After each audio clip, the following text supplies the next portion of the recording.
All right, guys, it's Candice, and I am here to go over day 2 of why you might not be able to lose weight.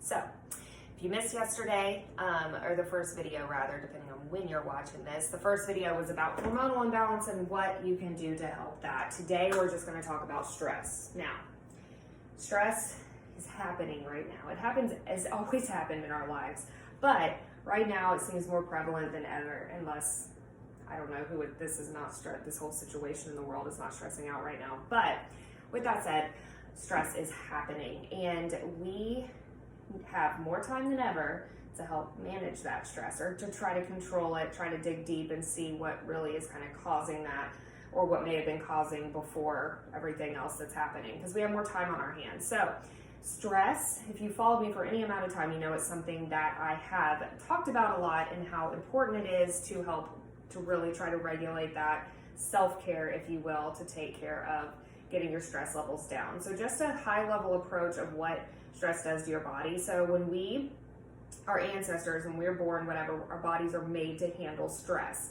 We have stresses from external factors, like if a bear was chasing us, we want those stress hormones to be released, cortisol and adrenaline, and that way we can get out of the way, we can run quick, but then it's supposed to come down. Same thing if we have some sort of illness, say COVID-19, our immune system is supposed to help fight that. That's a stressor on our body.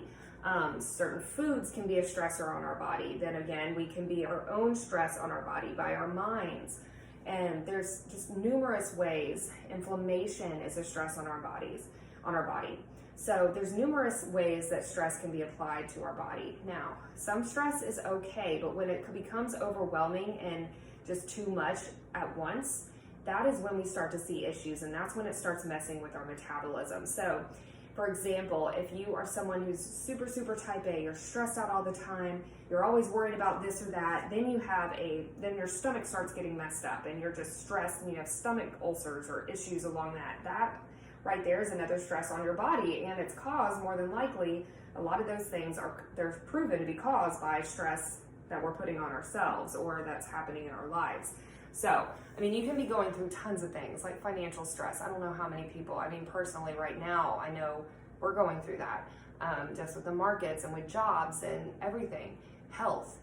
So many different things can happen in our lives, but we have to be prepared and know how to handle them and not let them take over our lives, if that makes sense. And when stress is too apparent inside us, that's when issues start to happen. So when our cortisol and our other stress hormones, or whatever you want to call them or refer to them as, are so high and they're always being released, they never get a chance to fully come back down so our body can recover, that's when we start to see issues with our metabolism, because those hormones are essentially released from the same area, in the same place that the hormones are that help regulate our metabolism. So it can start messing with your thyroid function, and so your pituitary gland is affected in a sense, and that's what kind of helps regulate kind of that HPA axis. I'm not a doctor, but I'm just saying a high level thing. I'm not going to go into detail. Don't worry, don't start scolding me. But just know that when our cortisol and other levels are super high and not allowing themselves to come down, our body's just getting more and more stressed. And then when things can't filter through our liver properly, that gets backed up. That's another stress. It's just like a big chain reaction, if you will. One of the doctors I follow, Dr. Stephen Cabral, he has a book called The Rain Barrel Effect, and it's a great idea of how to think about this. So our body just takes on and takes on and takes on and takes on, and everything just builds up within us, be it environment, be it mental, be it foods or medicines that we're taking that are just taxing on our bodies. They keep filling up, and then they reach a breaking point. That breaking point is when we just get really, really sick, or for example, your cortisol can just shoot really, really low to where it's not even released anymore. And when that happens, that's when you get that super, super fatigued feeling all the time, or you just can't sleep at night even though you're exhausted. And things like that can all be indicators that your stress is too much and you need to do something about it. So what can you do about it to help your metabolism? Well, first, deep breathe. I've talked about it before, but you can see some of my videos on deep breathing. I have a blog on it. But essentially, the easiest way to do it is inhale for about 5 seconds, place your hands on your stomach and think about expanding big all the way through the front and the back when you inhale. So you inhale. You don't want anything raising through here. Hold your breath. 1, 2, exhale. So about 4 seconds. So inhale, 5 or 6 seconds, hold your breath, or let it sit for 1, 2, exhale for about 4 seconds. Repeat that like 4 to 5 times. Do that a few times a day.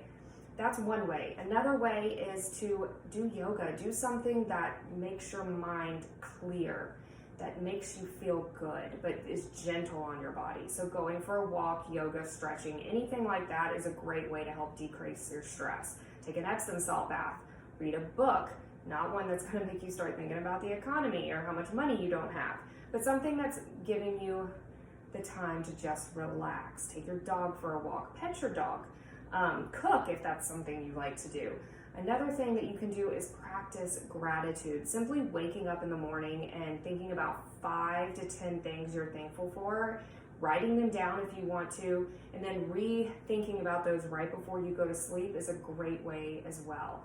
Another thing you can do is you can add certain supplements like ashwagandha is a great one to help lower cortisol levels. Taking magnesium, if you're deficient in that, also can really help calm you down.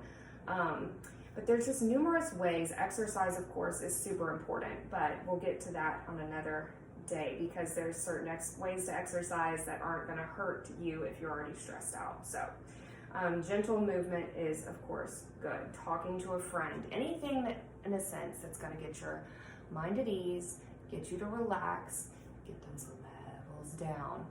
Doing those things a few times a day can really help. So hopefully let's try to implement some of these things, and even though it's a stressful time, take this time to really focus on ourselves. Cool? All right. Once again, I'm Candice. Be sure to subscribe. There's a link below so you can stay up to date with all of these videos, and also just to stay in the loop of all the tips and tricks I can help you with, and any workout programs you can find at CandiceCFitness. You can save $10 with code CHANGEUP. I've got some great 4-week ones for you that'll take you through the next couple of weeks. No equipment necessarily required either. So you got this, guys. We got this. Let's get those metabolisms back on track right now. Something positive is going to happen. Cool? All right, catch you later.